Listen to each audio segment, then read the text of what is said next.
Unstable. શું કહે છે? અરે કોન્સ્ટેબલ ક્યાંથી આવશે યાર? કોન્સ્ટેબલ નું ભૂત ઉતર્યું નહીં. હું આ સરફેસ છે અને આપણે સ્ટેબલ કન્ડિશનમાં જ રહેવાનું. અને આ તમે છો. આ તમે છો એટલે તમારા પર ઘણા બધા ફોર્સીસ આવે જે તમને ડિસ્ટર્બ કરે. શું કરે? અને તમને મજા આવે. સમજ રહ્યો? એટલે આ ઘણા બધા ફોર્સીસ છે તમને હમણાં શું કરે છે? ડિસ્ટર્બ કરશે એટલે તમે ડોલશો. શીપ જતી હોય, મોજું આવે અને મોજું શીપ ને શું કરે?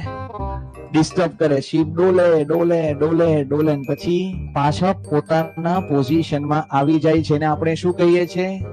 એને કહીએ છે સ્ટેબલ. એવું તો નહીં થાય. અનસ્ટેબલ હોય તો મોજું આવે અને લઈ જાય.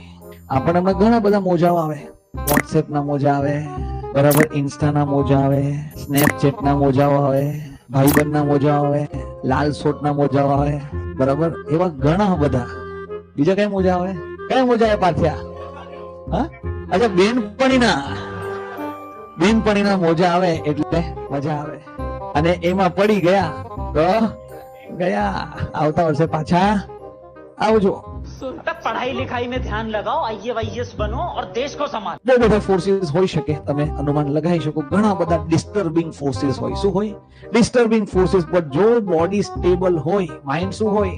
સ્ટેબલ હોય તો આવું કરશે. ડિસ્ટર્બિંગ ફોર્સ તમને ડિસ્ટર્બ કરશે પણ તમે ડોલશો, ભલે ડોલશો પણ અલ્ટિમેટલી ડોલીને પાછા પોતાના પોઝિશનમાં આવી જશો. એ બોડીને આપણે શું કહીએ છીએ? Stable body. સ્ટેબલ બોડી એટલે બોડી ડિસ્ટર્બ થાય ખરી, મજા બી આવે ખરી, પણ પાછી ડોલીને શું કરે છે? પોતાના પોઝિશનમાં આવી જાય. સ્ટેબલ કોઈ હોય, બેનપણીના બી મોજા આવે પણ હાલે, થોડા તો હાલો પણ પછી પાછા પોતાના પોઝિશનમાં આવી જવાનું.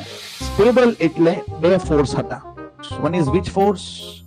One is disturbing force. Another force is જે પાછું પોતાના પોઝિશનમાં આવવા માટે પણ આપણે બળ લગાવવું પડે. એને કહેવાય છે રિસ્ટોરિંગ. શું કહેવાય છે? Restoring force. સ્ટેબલ બોડી હોય તો કયો ફોર્સ વધારે રહેવો જોઈએ?